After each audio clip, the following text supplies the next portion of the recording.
विपक्ष की आवाज आदरणीय श्री नीतीश कुमार जिंदाबाद जिंदाबाद जिंदाबाद।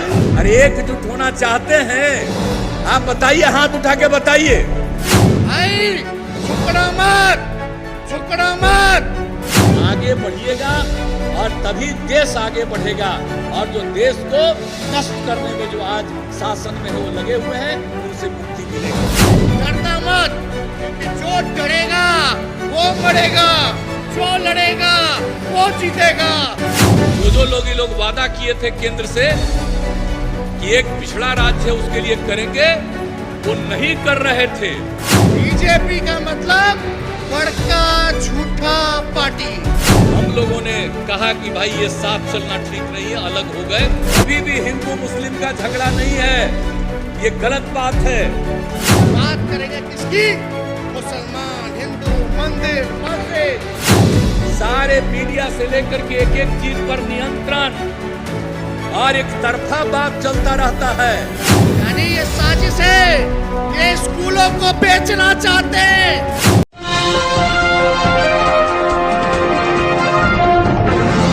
जो पिछला चुनाव हो रहा था तो उसमें तो हम लोगों के उम्मीदवार को हराने ही में लगे हुए थे। तो एक एक तरह का चीज हम नहीं बनना चाहते थे फिर मुख्यमंत्री, लेकिन ये लोग जबरदस्ती करके हमको बनाए हुए थे और काम नहीं हो रहा था ठीक ढंग से। जो लोग ये लोग वादा किए थे केंद्र से कि एक पिछड़ा राज्य है उसके लिए करेंगे, वो नहीं कर रहे थे। और अंतोगत्वा जिस तरह का बात इन लोगों ने गलत करना शुरू किया, हम लोगों ने कहा कि भाई ये साथ चलना ठीक नहीं है, अलग हो गए। वो लोग चाहते हैं कि सब कुछ खत्म हो जाए इस देश का, बस केवल भाजपा और संघी रह जाए और उनके कुछ साथी रह जाए और बाकी सब समाप्त कर दिया गया। आप सब लोगों से कहना चाहते हैं, लालू जी कभी झुके नहीं इन सांप्रदायिक शक्तियों के आगे, इन शक्तियों के आगे उनका ये जवान बेटा भी झुकने को तैयार नहीं है। आपसे इतना ही कहना चाहते हैं, जो लड़ाई आप लोग लड़ रहे हैं, डरना मत, क्योंकि जो डरेगा वो मरेगा, जो लड़ेगा वो जीतेगा। और आप जान लीजिए अब बिहार में 7 पार्टी एक साथ है और मात्र एक पार्टी अलग है। अब सब लोग मिल करके हम लोग काम कर रहे हैं। और एक बात तो जान लीजिए कि बिहार का तो चिंता नहीं है, अगला बार चुनाव होगा 24 में तो उनको है क्या, अभी लोकसभा का चुनाव होगा तो उनके लिए जीतना तो संभव नहीं है, चाहे जो भी इधर उधर भाषण देते रहे।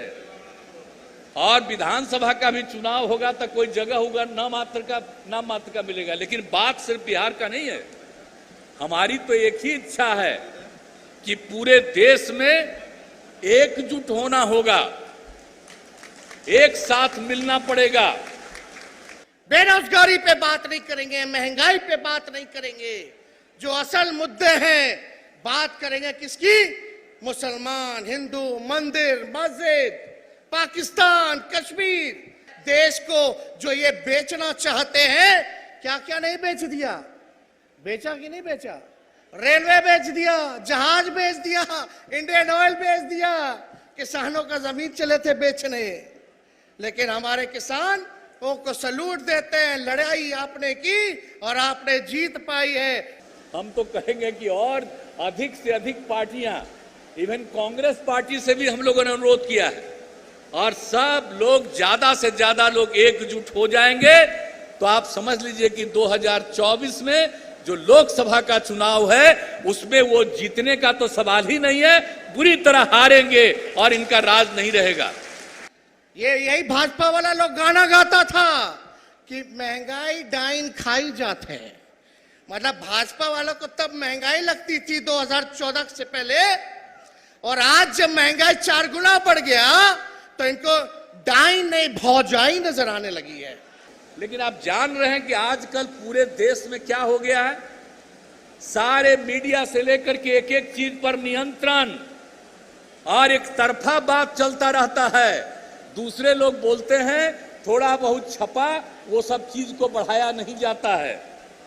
इस हालत से करके हर चीज पर नियंत्रण रखे हुए। यानी ये साजिश है। ये स्कूलों को बेचना चाहते हैं, सरकारी स्कूलों को बंद करना चाहते हैं, जो गरीब परिवार है उसके हाथ से कलम किताब छीनना चाहते हैं। इसलिए सावधान रहिएगा। हम नौजवान हैं और सभी हरियाणा के नौजवानों से कहने आए हैं, भाई झुकना मत, आप अपनी लड़ाई लड़ो। समाज में जो ये झंझट पैदा करना चाहते हैं, हिंदू और मुस्लिम का झंझट, ताकि इसी का झंझट हो जाए और उसी में झंझट रहेगा तब फिर हिंदू लोग कोई रहेंगे, उनको हम अपनी तरफ करके जीतेंगे।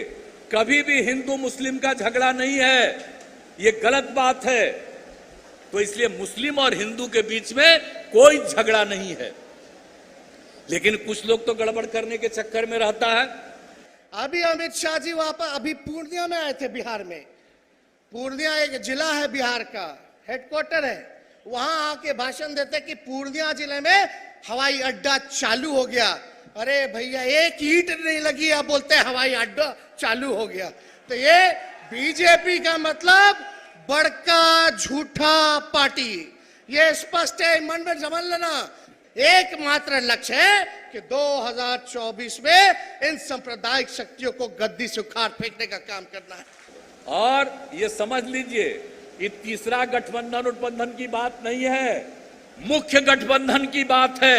मेन गठबंधन देश में बनेगा कि सब लोग मिल करके एकजुट हो करके आगे बढ़िएगा और तभी देश आगे बढ़ेगा। और जो देश को नष्ट करने में जो आज शासन में है वो लगे हुए हैं, उनसे मुक्ति मिलेगी। तो आप लोगों को ये पसंद है, अरे एकजुट होना चाहते हैं? आप बताइए, हाथ उठा के बताइए।